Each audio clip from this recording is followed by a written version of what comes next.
Con el apoyo transversal de los senadores, Jorge Abbott Charme fue ratificado como nuevo fiscal nacional. Durante la jornada concurrió al Congreso y aseguró que se inhabilitará en el caso Penta. Duro enfrentamiento entre locatarios y personal de la policía uniformada se vivió en el Mall del Mueble cuando comenzó a ejecutarse la medida de desalojo de las instalaciones. A pesar del paro del registro civil, las ceremonias de acuerdo de unión civil que estaban previstas para este jueves se realizarán tal como estaban planificadas, a pesar de que el conflicto no tiene indicios de solución. Una publicación italiana puso la voz de alerta por la salud del Papa. Asegura que Francisco tiene un tumor en su cerebro. El Vaticano desmintió el hecho, calificando la noticia como inaceptable e irresponsable. ¿Qué tal? ¿Cómo están? Bienvenidos a la edición central de UCB Televisión Noticias. Hoy miércoles. Vamos a comenzar con lo que ha marcado sin duda la jornada. La expectación estuvo puesta en el Congreso Nacional, específicamente en el Senado, porque hoy se votaba el fiscal nacional y la propuesta del Ejecutivo sí fue acogida. Marcela Guajardo ha estado en el lugar y tiene todos los antecedentes. ¿Cómo estás, Marce? ¿Cómo estás, Ángeles? Bien temprano comenzó esta jornada en el Congreso Nacional, específicamente en el Senado, en la Comisión de Constitución, Legislación y Justicia. ¿Por qué? Porque fue en esta instancia donde se presentó el candidato hasta ese momento, Jorge Abbott Charme, quien, recordemos, fue fiscal regional de Valparaíso y que era uno de los candidatos dentro de esta quina que escogió la Corte Suprema para ser presentado. Hicieron bastante hincapié durante toda esta jornada esta situación donde tres poderes del Estado intervienen en la elección del fiscal nacional. Una presentación bastante larga, muchas preguntas. Recordemos que en las comisiones del Senado generalmente son 5 los senadores que participan de estas comisiones. Sin embargo, habían más de 10 senadores presentes, invitados también, que podían hacer preguntas y podían estar ahí presentes escuchando esta exposición de Jorge Abbott, que estuvo relacionado a distintos temas. Incluso se refirió a aquellas controversias de esta relación de parentesco que tendría con el presidente del grupo Penta, Alfredo Moreno, quien es su primo hermano.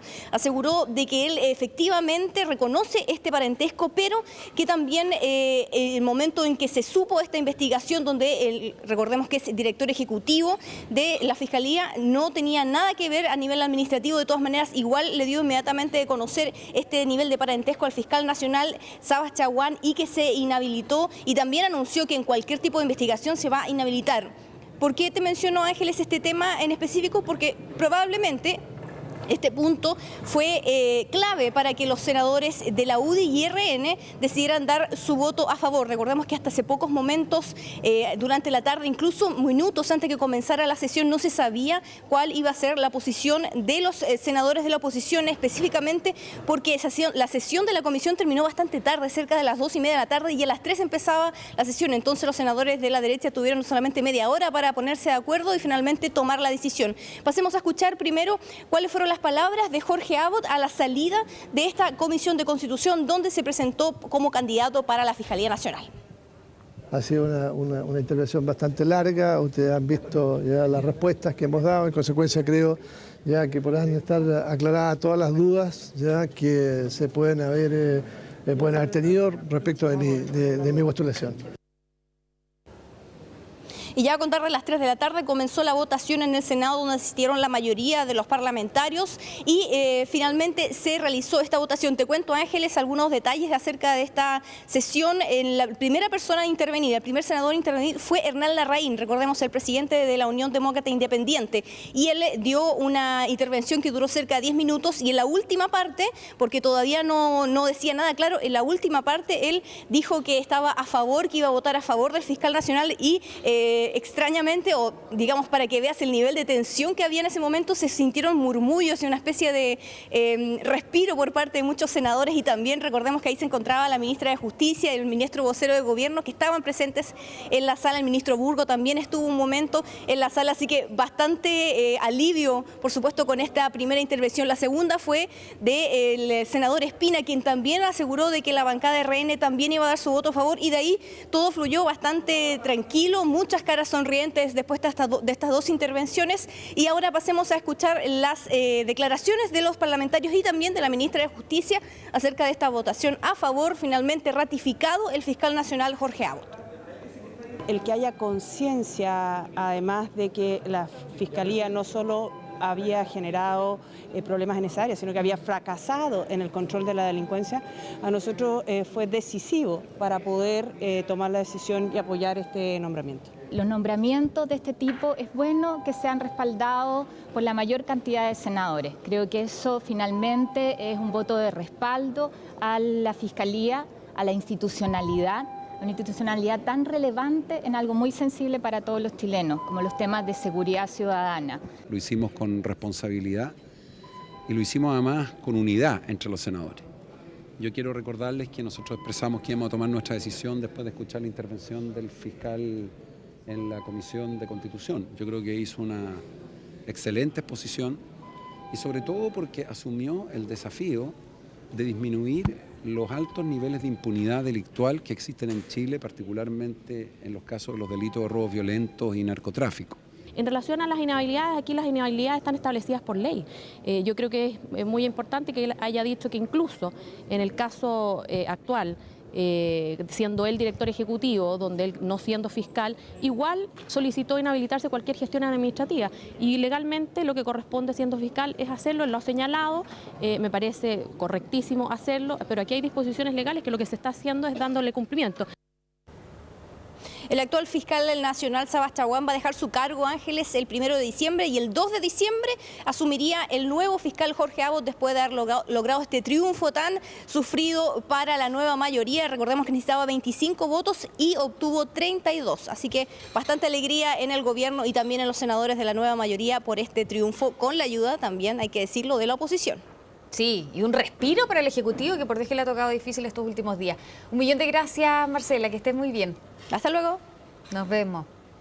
Nosotros seguimos revisando otras informaciones. Locatarios y carabineros protagonizaron un intenso enfrentamiento por el desalojo en un sector del barrio Franklin. La empresa Walmart reclamó su derecho en el terreno ocupado por más de 200 puestos. Los incidentes se registraron durante la madrugada, afectando incluso a personas que trabajan en prensa.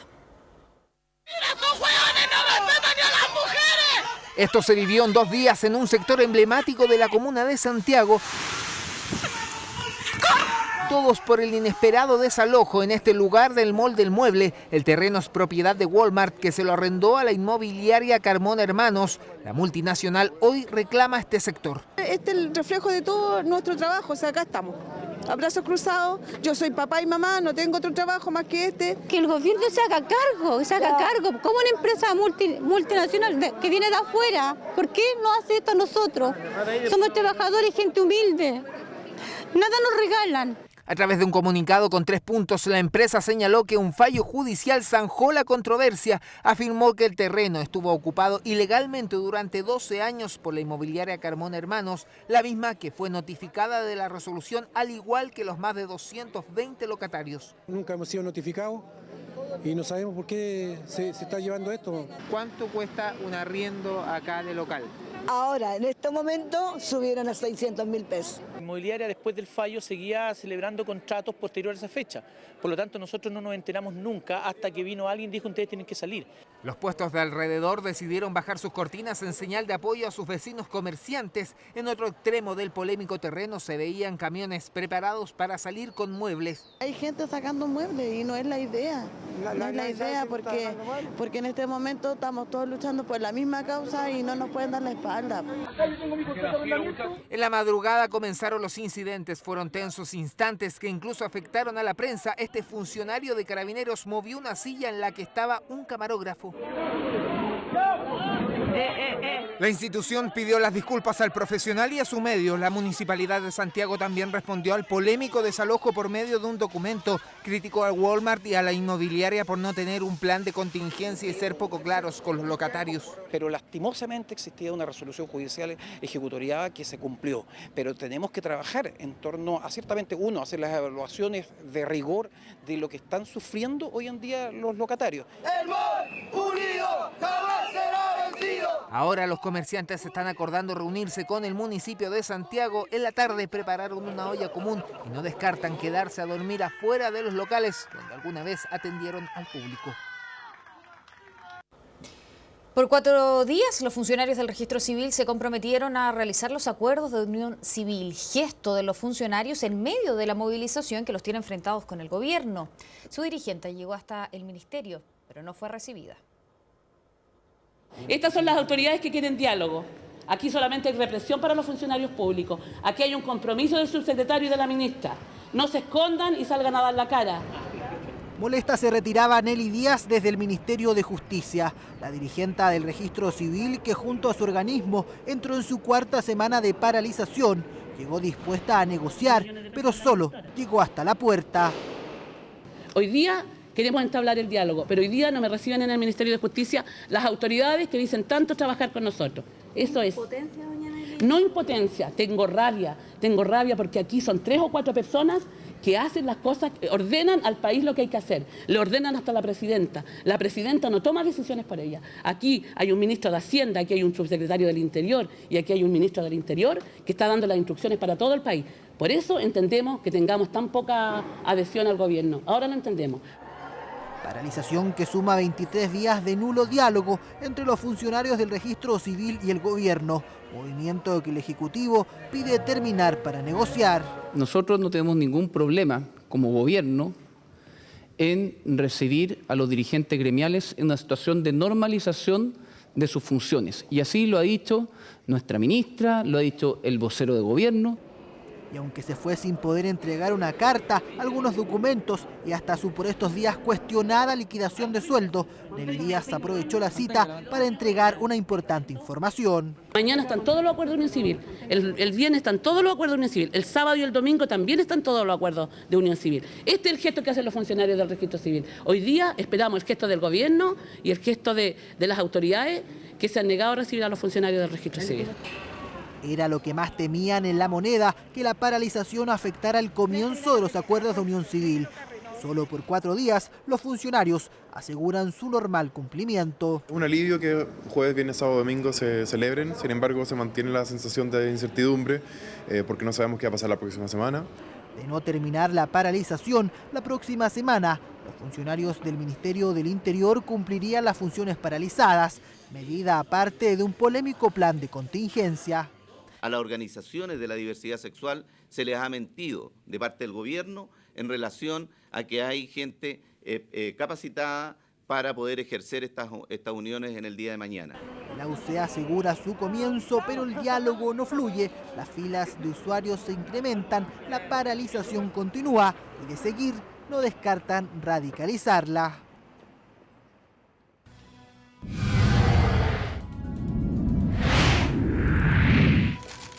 Antes, el canciller Heraldo Muñoz sostuvo reunión de trabajo con equipo asesor por demanda boliviana en La Haya. Esto y más al regreso, no se vaya.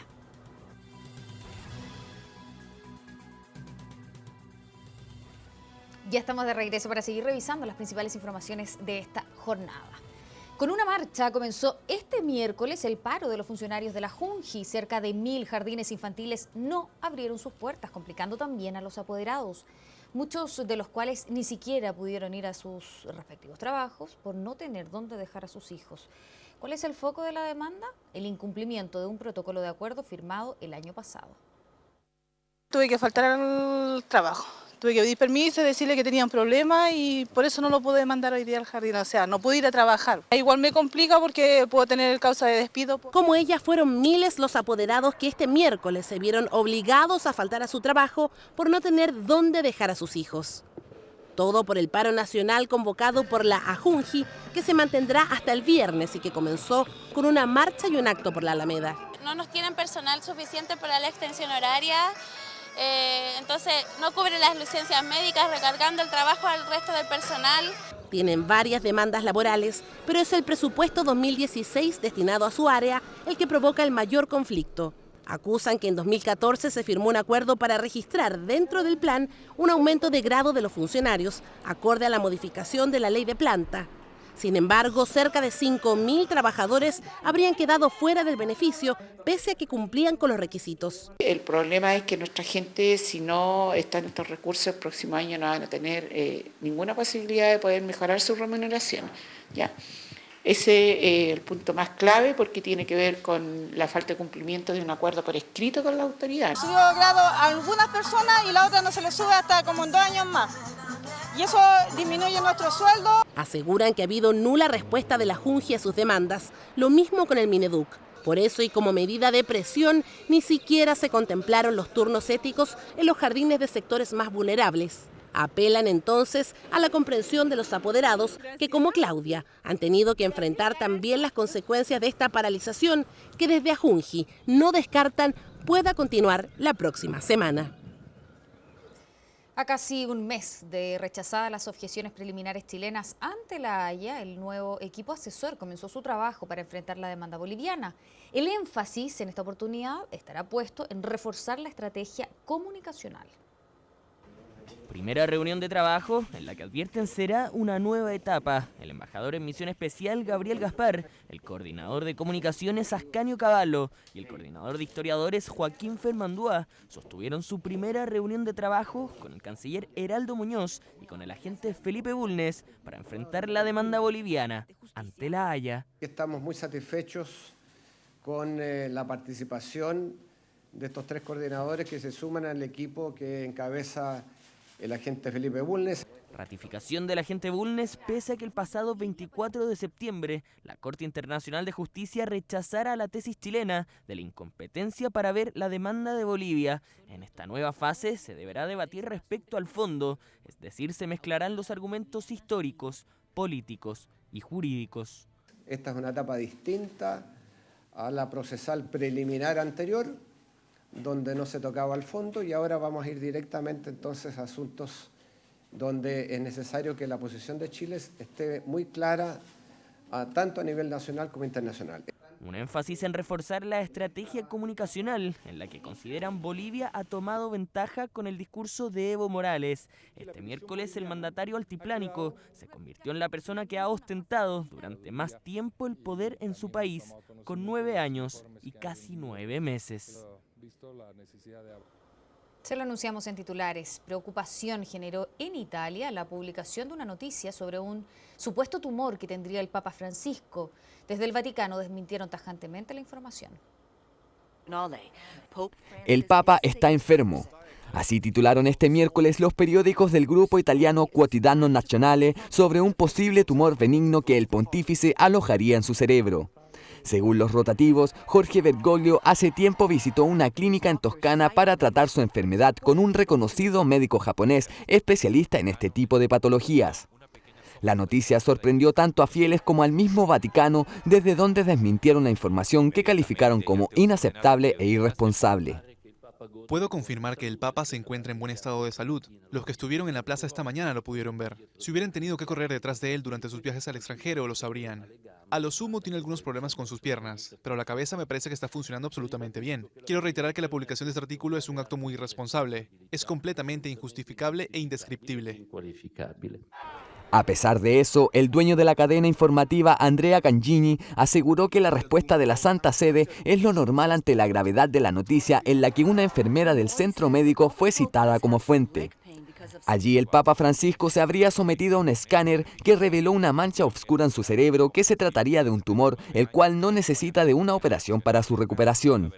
De todas formas, el sumo pontífice continuará con sus actividades de manera normal, en las que el domingo cerrará el Sínodo de Obispos en Roma, mientras que en noviembre realizará una visita apostólica al continente africano.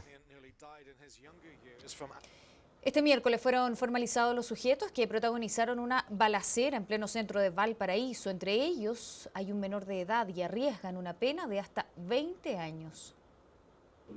Después de 4 días llegaron al tribunal de Valparaíso los implicados del tiroteo en el corazón de la ciudad. Este es el momento de su detención el pasado sábado. Minutos antes habían intentado asaltar este local de ABCDIN de la transitada avenida Pedro Montt. Justo cuando golpeaban al personal apareció un funcionario de la PDI que estaba de franco. Les mostró su placa, pero los sujetos comenzaron a disparar. Les comento que detengan su accionar, por lo tanto en ese momento empiezan disparos desde adentro hacia afuera, los cuales yo repelo con mi arma de servicio. La gente empezó a huir. En medio de todo, un hombre de 57 años recibió un disparo en su rostro. Está fuera de riesgo, pero los médicos le informaron que deberá vivir por siempre con el proyectil alojado en su mejilla. Finalmente, el subcomisario que estaba de civil frustró el asalto. Capturó a 2 de los 4 integrantes de la banda en medio de un tumulto. Hoy fueron formalizados por robo con violencia calificado. Lesionaron a los dependientes y sustrajeron dinero desde el interior de la tienda. Pero no existe ninguna fotografía, ningún antecedente que acredite que efectivamente a lo menos hay alguna huella, ya sea en las ventanas o en los vidrios, de que efectivamente hubo disparos desde dentro. Uno de los protagonistas tiene 17 años. También estábamos cuestionando el porte o tenencia de arma de fuego, porque el menor no estaba portando arma de fuego, pero efectivamente portaba un arma de fogueo sin cargador y no operativa. A esa misma hora, pero en Viña del Mar, se realizó el juicio oral en contra de 3 sujetos. En septiembre de 2014 asaltaron el OK Market de Libertad con 8 Norte. Se llevaron 12 millones. Tenían todo pactado con la cajera del recinto. La sentencia se dará a conocer el lunes. Estimamos que una pena de unos 7 o 8 años de cárcel es una pena más o menos proporcional y lo que probablemente podría dictar el tribunal. Por su parte, los imputados por la balacera de Valparaíso arriesgan hasta 20 años de cárcel. El tribunal fijó un plazo de investigación de 90 días. Ante las diversas críticas al proceso constituyente, la presidenta Michelle Bachelet defendió los plazos y aseguró que será transparente y abierto. Antes de viajar a la región de Aysén, la presidenta Michelle Bachelet concedió la mañana de este miércoles una entrevista a Tele 13 Radio. La elección del fiscal nacional, la huelga del registro civil y la delincuencia fueron algunos de los temas abordados, pero las principales precisiones las entregó respecto al proceso constituyente. La mandataria refutó las críticas de la oposición, que hablan de un proceso tramposo. No tiene nada de tramposo porque ha sido transparente, se ha mostrado el cronograma que queremos, y lo que nosotros queremos no es que este gobierno se constitucionalice. Nosotros como gobierno vamos a seguir haciendo todo el trabajo que hay que hacer. Respuestas en una semana en que el tema constituyente se ha tomado la agenda con reuniones con expresidentes y distintos estamentos políticos. Mientras la oposición anunció un proyecto paralelo, desde el empresariado persisten las críticas por la incertidumbre respecto al derecho de propiedad y la duración del proceso. ¿Qué cosa más rara? Aquí que estamos dando garantías de que el proyecto lo va a aprobar el nuevo Congreso, va a haber un nuevo gobierno, no va a ser este gobierno. Eso debería, por tanto, no va a ser usado como electoralmente. Debiera darles más certezas que incertidumbre y generar incertidumbre. La mandataria precisó que cree en el derecho de propiedad, pero el debate se dará sobre si este es más importante que otros derechos de las personas. Una discusión a la que la presidenta invitó a todos los sectores y que, según su cronograma, tendrá sus fases decisivas en un próximo gobierno. En Valparaíso, un menor de tan solo 13 años fue detenido por robarle el auto a su profesora.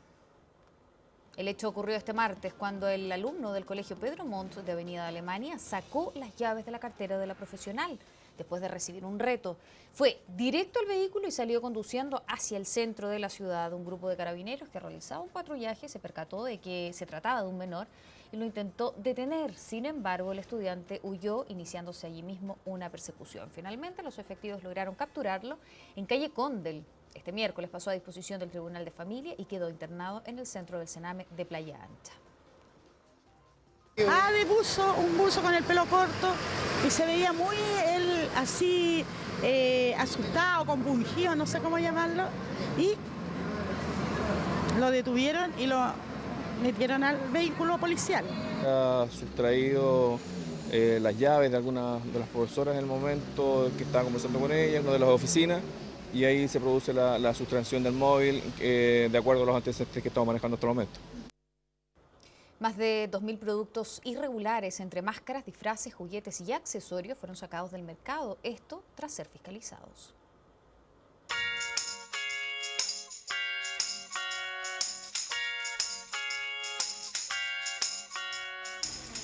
Princesas, superhéroes, protagonistas de películas animadas. Son los disfraces que eligen los más pequeños para la noche de Halloween. Es que la celebración se ha posicionado en nuestro país, pero también ha mutado. No todos disfrutan de la sangre, las arañas o las escobas voladoras, y alternativas hay.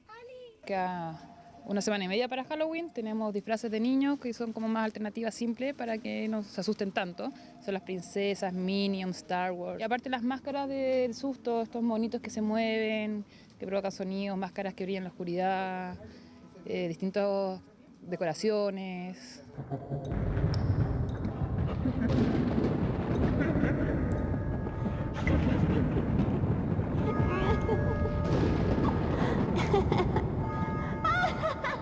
Año a año gana adeptos, la Noche de Brujas es todo un negocio y por eso mismo se debe fiscalizar. Más de 2.000 productos irregulares, entre máscaras, disfraces y otros, fueron sacados del mercado. Los principales problemas que hemos encontrado tienen que ver con etiquetado incorrecto o insuficiente, máscaras sin orificios nasales y productos de laboratorio que no tienen registro del Instituto de Salud Pública. A la fecha se han cursado 7 sumarios sanitarios a empresas importadoras y de retail. Además, se han retenido 40 tipos de disfraces, spray inflamables y artículos entre sombreros y máscaras. El llamado, como siempre, es a los padres. La fecha, la clásica escena de la película Volver al Futuro 2, que se estrenó en 1989, hablaba del miércoles 21 de octubre del año 2015. ¿Cuánto acertaron en la ficción? We're descending toward Hill Valley, California, on Wednesday, October 21st, 2015. 2015? La más exitosa del año, protagonizada por Michael J. Fox y Christopher Lloyd. Fue dirigida y escrita por Robert Zemeckis y producida por Steven Spielberg. Una de sus escenas emblemáticas es cuando Marty McFly, junto a su amigo, el excéntrico científico Dr. Emmett Lee Brown, viajan 30 años al futuro, fecha que se cumple exactamente hoy. Autos y skate voladores, pagar con la huella digital, procesar a una persona en menos de 24 horas, ropa inteligente y ya no quedan fax en las oficinas, son parte de estas escenas. También hubo aciertos, eso sí. Sin duda una película de ciencia ficción que cautivó a millones de personas en el mundo entero y que hoy celebran con diversas actividades lo que algún día se vio tan lejano, el miércoles 21 de octubre de 2015. Great start. If my calculations are correct. Ya, seguimos revisando otras informaciones de materia internacional. En una sorpresiva visita, el presidente sirio Bashar al-Assad llegó a Moscú, primer viaje que realiza desde el año 2011.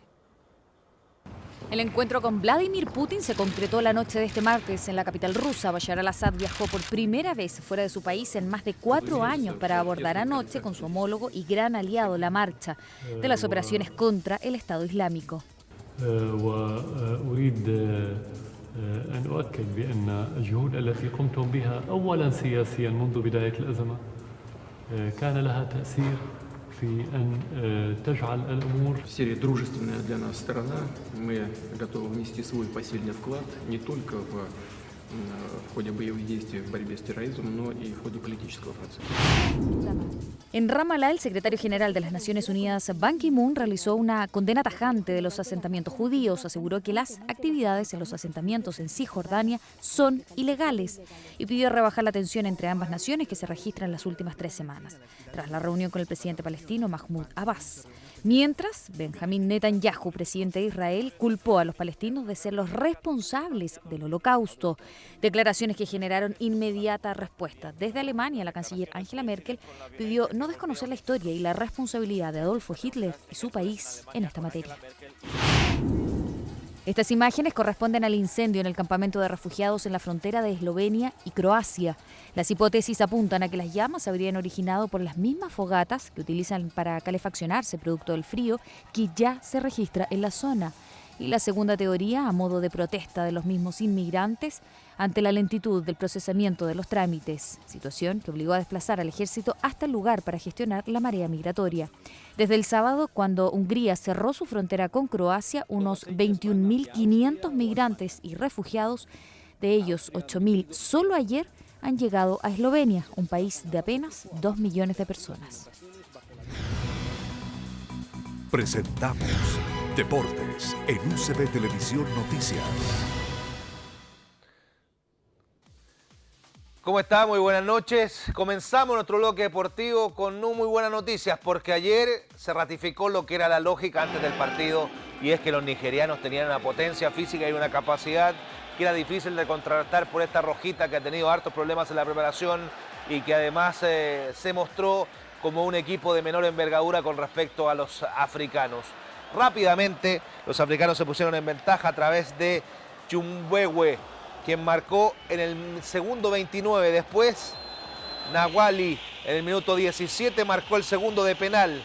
Y de ahí en más, Chile tuvo algunas posibilidades, sobre todo en el término del segundo tiempo y cuando tenía que llegar el gol, porque usted sabe que muchas veces esto se da en el juego, tuvo sus momentos. Fíjese que Chumbwewe nuevamente marcó, después vino un penal y ahí en más Osimhen por 2. Primero de penal y después en el minuto 86 marcaron los 5 goles de Nigeria. Allende marcó en el 81, muy tarde el descuento de Chile. ¿Qué le queda ahora a la selección chilena? Esperar derrotar el día viernes a Estados Unidos, porque es un partido complejo ese, ahí ese es un buen anulado a la selección nacional, es un partido difícil, también por la envergadura del equipo y porque tiene que ganar sí o sí la selección y eso es lo más importante para tratar de seguir avanzando en este Mundial Sub-17. El tema del día es la desvinculación por incumplimiento grave de contrato por parte de Humberto Suazo, por parte de la dirigencia de Colo-Colo específicamente. Fíjese que el Chupete es desvinculado, sabíamos nosotros que es el jugador mejor pagado del club y solo lo único que se dijo a través de un comunicado es que había un incumplimiento grave por falta de respeto principalmente hacia el cuerpo técnico. Habló José Luis Sierra hace muy poquito con los medios de comunicación y dijo que sentía admiración por Suazo, que se había dado esta situación que era muy dolorosa, pero que entendía que Colo-Colo está por sobre la falta de respeto. Para mí una decisión difícil, dolorosa, porque, insisto, la admiración, el cariño fundamentalmente por la persona, por el jugador, está. Y eso va a seguir estando. Pero, vuelvo a insistir, creo que nos tenemos que enfocar fundamentalmente, ¿no es cierto?, en lo que viene. Castigo de Fierro 2 partidos, Pavés suspendido hasta el final del torneo, Humberto Suazo desvinculado, puede que haya algo del manejo del club que no lo tiene bien considerado José Luis Sierra. Pasemos a lo que ocurre con la Champions, ¿les parece? Porque hoy día se dio un triunfo del Manchester City de Manuel Pellegrini, que está segundo en su grupo, porque primero está la Juventus, que hoy día empató. Comenzó ganando, eso sí, el cuadro del Sevilla, cuando se estaba jugando el primer tiempo. Ahí estamos viendo repetido el gol del Sevilla. Conoplan ya, el jugador de sevillano. Y después Boni, entre rebote y gol de Boni en el minuto 35. Y después la gran contratación de este año, Kevin De Bruyne. El belga va a marcar el definitivo 2-1 en el minuto 90 cuando se acababa el partido. Manuel Pellegrini entonces, segundo en su grupo, triunfazo frente al Sevilla. La próxima fecha se enfrenta en el partido de vuelta en España.